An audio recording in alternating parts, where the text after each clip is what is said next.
The 2023 Formula E season wrapped up this past weekend at the ExCeL Centre in London, England. Front of mind was the Drivers' and Teams' Championships, which were still up for grabs coming into the double header.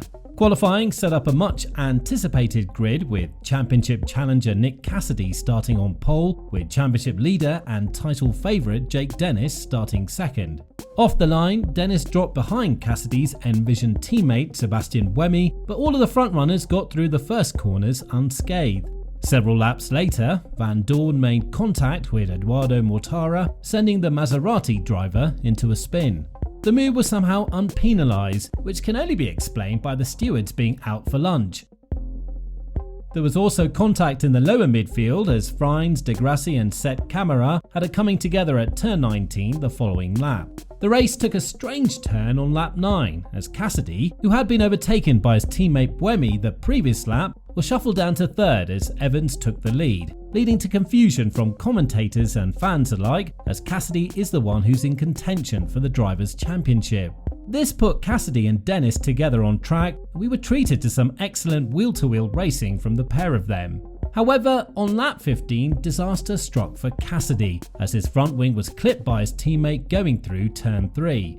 With his front wing ruined, Cassidy dropped to the back of the field and was forced to pit for repairs. Doing their best to channel their inner Jaguar, Envision managed to end their Star Drivers' Championship aspirations with a lack of communication between their drivers. Cassidy's misfortune now meant that Dennis could put one hand on the title, but he wasn't making life easy for himself as he missed attack mode on 3 straight attempts, dropping him to 5th.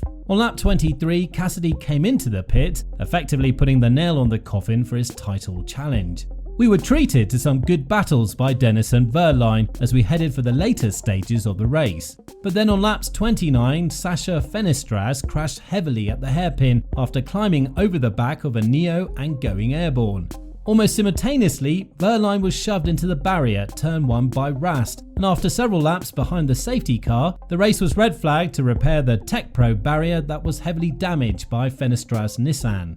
When racing resumed, Buemi was extremely slow after taking attack mode, doing his best impression of a Trulli train. Nato, quite frustrated with being held up, went for a move at turn 19 that went quite wrong. The ensuing carnage leads to one of the biggest pile-ups Formula E has seen in years, reminiscent of the pile-ups that were commonplace during Season 5. The inevitable red flag period gave the teams a chance to repair their cars, although at least 4 cars took the restart with their front wings missing. And it was during these final 3 laps of racing that all eyes were on Jake Dennis as he put himself in position to win his first ever Formula E championship. Ultimately, Mitch Evans took the checkered flag to win his 4th race of the season, but Jake Dennis was the man of the moment as he won the FIA Formula E World Championship, crossing the line in 3rd. Da Costa, who finished 2nd on the road, was given a whopping 3-minute penalty for a technical infringement, promoting Dennis to runner-up, and Buemi rounded out the podium in 3rd. Bird finished 4th with Mortara in 5th. Set Camara was disqualified under bizarre circumstances for not following an official's instructions, promoting De Grassi to 6th. Ticktum was 7th, Nato 8th, Wehrlein 9th, and Hughes finished 10th at his home Grand Prix. Fenestras, Cassidy, Muller, Verne and Frines all crashed out of the race. Race 2 the following day proved to be a very testing affair for everyone's patience. The soaking wet conditions at the ExCeL Centre resulted in several aborted starts and delays until we finally got going 90 minutes after the scheduled start time. Cassidy started on pole ahead of Mitch Evans, gaining 3 crucial points for the Envision team, who were fighting head-to-head against their powertrain supplier Jaguar for the team's championship. The safety car laps meant that the race technically started on lap 8, with a rolling start meant to space the drivers out due to the poor visibility. Dennis tried to go for a move on Nato right away, but couldn't make it stick. Several drivers took their attack modes in the opening laps, which led to Nato getting overcut by Dennis for 3rd place. However, by lap 11, the 2 lead drivers had already built a gap of 4 seconds to the rest of the field, led by Dennis. On lap 14, Dan Ticktum made a bold move down the inside of turn 9, moving into the point. De Grassi decided to follow Ticktum's lead, overtaking Verne at the same corner a couple of laps later. This led Verne to be shuffled wide and be overtaken by several cars. He eventually had to pit for new tyres and dropped to the back.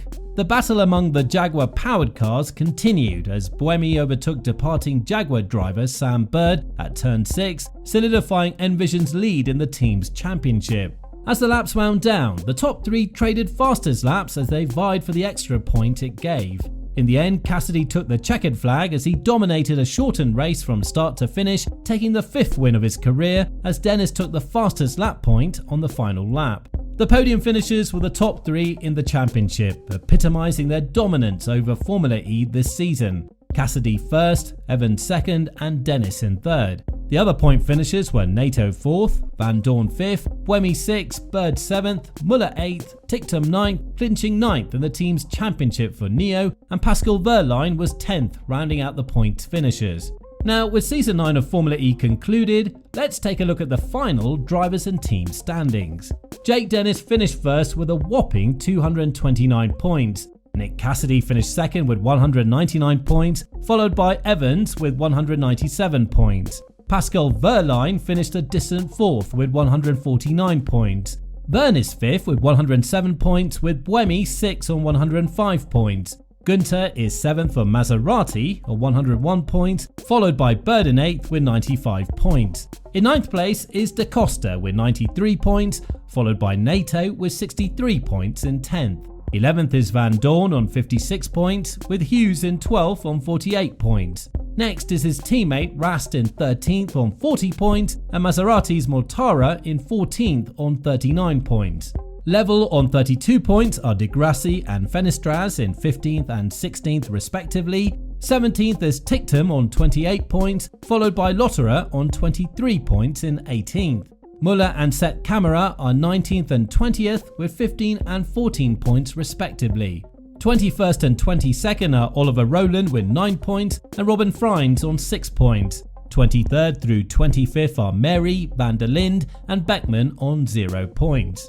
Finally, let's look at the final team's championship standings. Envision led the way, winning their first Formula E team's championship with 304 points. Jaguar followed up their customer team in second with 292 points, and third was Andretti on the back of Jake Dennis's title-winning season with 252 points, followed by Porsche with 242 points. Fifth was DS Penske with 163 points, followed by their customer team Maserati in 6th with 140 points. 7th and 8th were the Nissan Works team and their customer McLaren on 95 and 88 points respectively. 9th was Neo on 42 points, which is their best result in the series since Season 4 back in the Gen 1 era. 10th and 11th are Mahindra and Abt with 41 and 21 points each. The London Prix wraps up one of the most exciting and competitive seasons in Formula E history, and we can't wait to see what the series has in store for Season 10.